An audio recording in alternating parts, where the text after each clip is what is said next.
इस दुनिया में धर्म क्षेत्र और कर्म क्षेत्र के आधार पर ये मनसा में इंटरनेट के द्वारा मंथन चल रहा है तेजी से।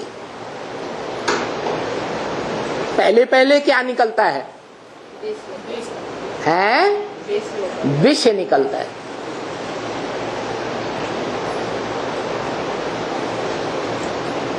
ये जो मोबाइल है, ये जो इंटरनेट है, जो नई उम्र की कलियां हैं, नए उम्र के नौजवान लड़के हैं, इनसे बिगड़ते जा रहे हैं। इन यंत्रों का उनके ऊपर गलत प्रभाव पड़ रहा है। व्यभिचार की ओर जा रहे हैं या अव्यभिचारी बन रहे हैं? व्यभिचार की ओर जा रहा है नौजवान। और जिस दुनिया का नौजवान व्यभिचार की ओर जा रहा हो, वैश्यालय की ओर जा रहा हो, तो दुनिया में वर्ण संकरता बढ़ेगी या घटेगी? बढ़ती चली जाएगी। ऐसी ऐसी वर्ण संकरता जब बढ़ जाती है और सारा वातावरण विषैला बन जाता है। अभी देहभान बहुत बढ़ गया है, इसलिए बताया अपने को कंट्रोल करना है।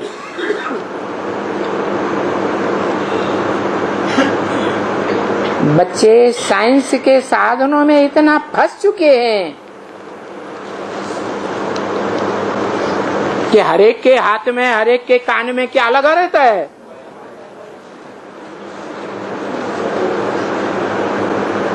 ये साइंस का साधन है या साइलेंस का साधन है?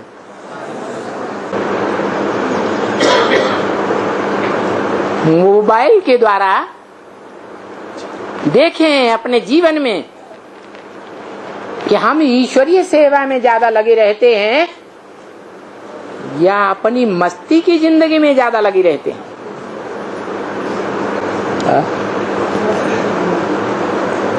मोबाइल के द्वारा तौल करें 24 घंटे में। ये अल्पकाल के साधन जो खत्म होने वाले हैं बहुत जल्दी, ऐसा तो नहीं हम उनके आदी हो गए।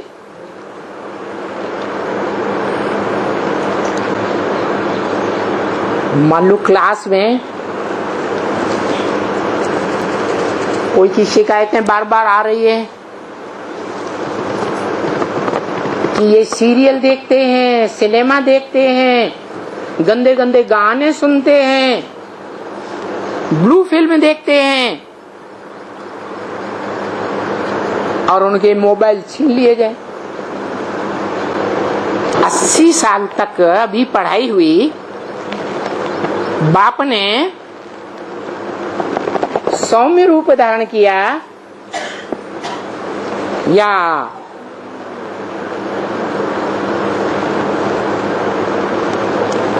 प्यार के अलावा कुछ और दिया बच्चों को? है प्यार का सागर बनकर रहा।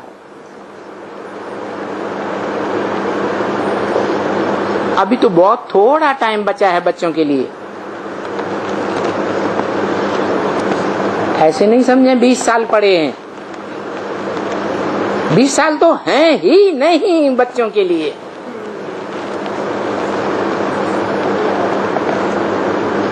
बच्चों के लिए संपन्न बनने के लिए, संपन्न राजधानी में आने के लिए, जो राजधानी सुप्रीम बाप के द्वारा स्थापन होती है, उस राजधानी में आने के लिए 20 साल हैं? 20 साल तो है ही नहीं।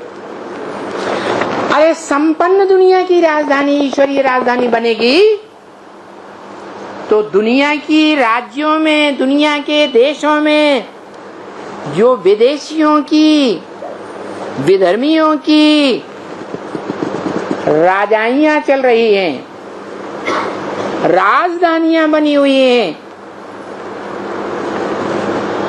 उनसे टक्कर कब होगी?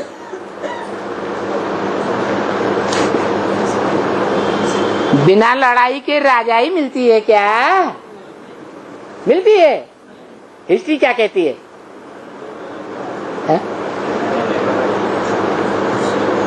लड़ाई फिर राजाई। जो जीतेंगे वो राजाई प्राप्त करेंगे। जो गीता में अर्जुन से कहा, जीतेगा तो विश्व का राज्य भाग लेगा। अगर लड़ते लड़ते शरीर भी छूट गया तो कम से कम स्वर्ग की राजधानी में आ तो जाएगा। स्वर्ग में आएगा कि नहीं आएगा? आ जाएगा।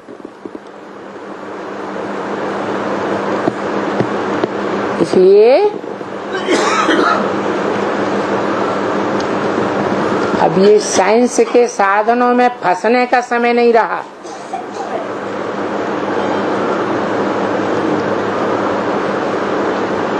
अभ्यासी नहीं बन जाना है।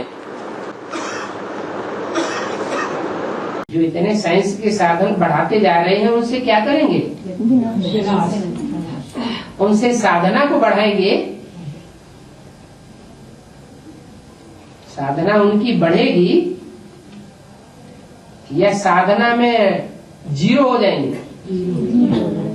साइंस के साधनों को यूज करते करते उनकी आदत पड़ती जाती है। वो साधना में जीरो होते जाते हैं और तुम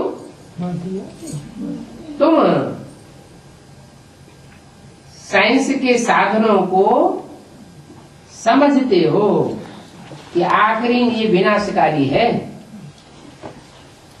ऐसे ऐसे रिस्पॉन्ड लिखना चाहिए कि साइंस से वास्तव में विनाश हो रहा है या नई दुनिया बन रही है।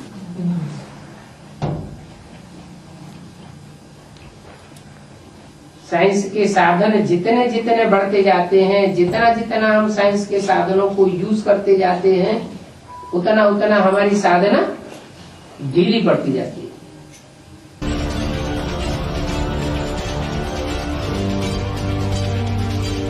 ये एक नशा है, नेट का नशा। त्योहारों पर उपवास बड़ी आसानी से रख लेते हैं, वो भी डिजिटल उपवास नहीं कर पाते। खाने पीने का उपवास तो कर लिया, लेकिन उसके बाद दिन भर फोन पे ही लगे रहते हैं।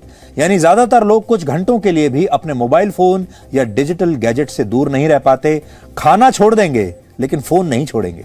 कभी आपने सोचा है कि उपवास के दौरान अपनी जीभ पर काबू रखना तो आसान है, लेकिन आज के जमाने में स्मार्टफोन पर चलने वाली इन उंगलियों पर काबू रखना बहुत मुश्किल है। इसके पीछे क्या है? इसके पीछे है डोपामीन। यह मस्तिष्क में बनने वाला वो केमिकल है जो आपको खुशी का एहसास देता है। जब आप स्मार्टफोन पर सोशल मीडिया का इस्तेमाल करते हैं या कोई वीडियो गेम खेलते हैं तो आपका मस्तिष्क डोपामीन को रिलीज करने लगता है। अब क्योंकि डोपामीन से आपको खुशी का एहसास होता है, इसलिए आप अपने मोबाइल फोन का ज्यादा से ज्यादा इस्तेमाल करने लगते हैं और आपको इसका नशा हो जाता है।